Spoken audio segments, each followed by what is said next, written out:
Hey guys, what's up? It's me, Thomas. Today we're back here with Extra History with Part 3 of The Path to Pearl Harbor.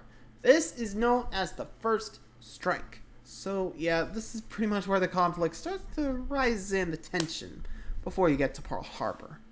I'm actually kind of curious to see when the embargo is going to be placed in. I guess that's either next part or the last part, I don't know. Well, we're about to find out this first strike and see what's going on. So be sure to like, subscribe for more. Hope you enjoy. Let's check it out. Hanoi, September 22nd, 1940, 2000 hours. General Maurice Martin, commander of French forces in Indochina, sits in a humid meeting room with a general of the Imperial Japanese Army. They're working under a deadline, for in 2 hours, Japan will invade. This had started in June, just after France fell, with a demand from Foreign Minister Matsuoka to cease shipments across the border to China and allow Japanese border observers. But as the months dragged on, the ultimatum has increased. Now, Japan wants the border totally closed and to station troops, ships, and warplanes in northern French Indochina. It's egregious, but Martin has little choice. The Japanese 22nd Army is ready to cross the border at 2200 hours. He makes a counteroffer. How about 6,000 Japanese troops, not 25,000? Yeah, please. The general agrees. Whew.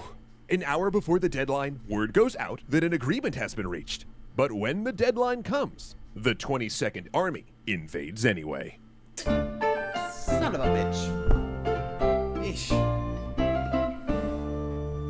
Thanks so much to Ground News for sponsoring today's historical That's tale. no one. Japanese diplomats hadn't expected the Indochina operation to go like that. Theoretically, this was supposed to be part of a diplomatic expansion south, one that was to be accomplished amicably through negotiation. After all, Japan was Germany's ally, and Germany now controlled France. I mean, why wouldn't France just let them in? But again, at this point, Japanese diplomats weren't really running the show. Rather, militarists in the cabinet were directing foreign policy now. And even though Foreign Minister Matsuoka, a man who'd led Japan's exit from the League of Nations, was himself a militarist, even he still had limited power. The military considered the civilian foreign ministry unreliable, and rarely shared their plans with Matsuoka or his subordinates. I mean, they'd sent a general to negotiate in Hanoi, not an ambassador. Meanwhile, low-level military officers were provoking conflicts again, like launching a needless invasion of French Indochina, despite receiving word of a diplomatic solution. And like I said before, and I'll say it again, that was anarchy. Like, seriously, how many times have they and this is why you don't let the military run things. They pretty much conquer everybody, or at least just declare war on everybody. There's gotta be eventually one you just can't beat. Well, I mean, they would eventually learn that, but give it a few more years. Yeesh. Not good. To be clear, we're not talking about a small border skirmish here. We're talking a multi-day undeclared war with tank formations and amphibious assaults. Now, a few months later, the Foreign Ministry did successfully act as a mediator to end a short war between Thailand and French Indochina, but that didn't really change Japan's image as a military aggressor, and at the White House, Roosevelt most certainly still felt that way. Over that chaotic summer of 1940, he'd been taking all the actions he could, pitching them as defensive in order to avoid backlash from isolationists. In May, he'd stationed the U.S. Pacific Fleet at Pearl Harbor, where it could credibly threaten Japan should it try to move south, a move the Navy disliked since it split their fleet and kept it far from its home base. He'd also made diplomatic and congressional moves on what would eventually become the Lend-Lease program, which you can watch our video about here, supplying the UK and other not-quite allies with old military equipment. And after the fall of France, he'd pushed a bill through Congress known as the Two-Ocean Navy Act, expanding the U.S. Navy fleet size by 75%. Not only would this allow the U.S. to simultaneously fight a war in both the Atlantic and Pacific, the expansion focused on aircraft carriers and naval aviation, modernizing a badly aging fleet. In September, he reinstated the military draft, and he began efforts to harden American defenses in the Philippines and Guam, and transform the civilian airstrips on Midway and Wake Islands into Navy air bases. America would not seek a war, the reasoning went, but given the march of German and Japanese aggression, it needed to be ready to fight one. But after the aggression in Indochina, Roosevelt wanted to directly target the Japanese military. So he expanded the embargoes of the Export Act to also cover iron and steel scrap, metals crucial for war production. In response, the Japanese ambassador in Washington met with Secretary of State Cordell Hull, calling the metal embargo an unfriendly act. The United States was intervening in diplomatic negotiations between allies, he said, where it simply had no part. Besides, Japan was merely trying to stop illegal weapons shipments to the corrupt nationalist regime in China. But Hull knew that argument was a smokescreen, because a U.S. military program known as MAGIC had secretly broken Japan's new diplomatic cipher, Purple. While the decryptions weren't total, and many of the messages were difficult to understand due to code words and poor translations, one thing was clear. The moves in Indochina were part of an expansion south. Yet relations did briefly improve. In November, that ambassador was recalled and replaced with the genial Admiral Nomura, who immediately bonded with Roosevelt over their shared interest in naval matters. Furthermore, Hull and Nomura got along well, meeting regularly at Hull's apartment, where they could be more candid, and Nomura always kept an even temper, even when the two clashed, believing to his core that a conflict would be bad for both countries. But he ain't wrong. That is true. Though, honestly, if I was one of the diplomats, Hugh, I would be like, dude, get your military in order. Like, I'm pretty sure we can all agree that they're doing just willy-nilly whatever they want. But, dude, you seriously have got to get them under control. Otherwise, we're going to have a war. Okay? And I'm pretty sure none of us want that. I mean, that's what I would have said. But anyway. But what Hull and even Nomura didn't realize was exactly how much Roosevelt's attempt at deterrence was in fact driving Japan closer to war with the United States. In Tokyo, military and civilian leaders were terrified over Roosevelt's expansion of naval power, because this wasn't just the US leaving behind the naval treaties of the 20s and 30s. This meant new American carriers, destroyers, cruisers, and airplanes coming off the production line every year for the next 5 years.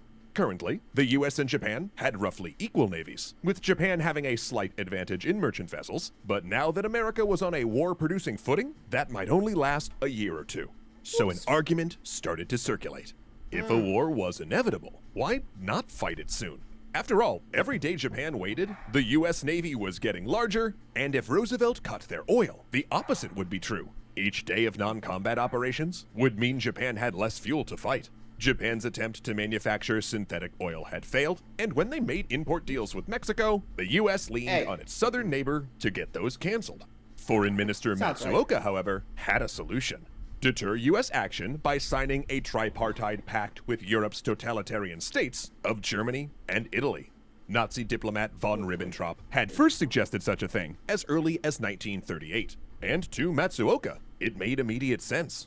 Germany was one of the few nations to recognize Japan's Manchurian puppet state. All three wanted to deter the US from joining the war, and by signaling a mutual defense pact, it meant America would need to fight a two-ocean conflict. Germany also pledged that the Pacific would be Japan's sphere of influence. Matsuoka's concept of the Greater East Asia Co-Prosperity Sphere. The idea that Japan would throw Western colonialists out of Asia and lead the region to prosperity.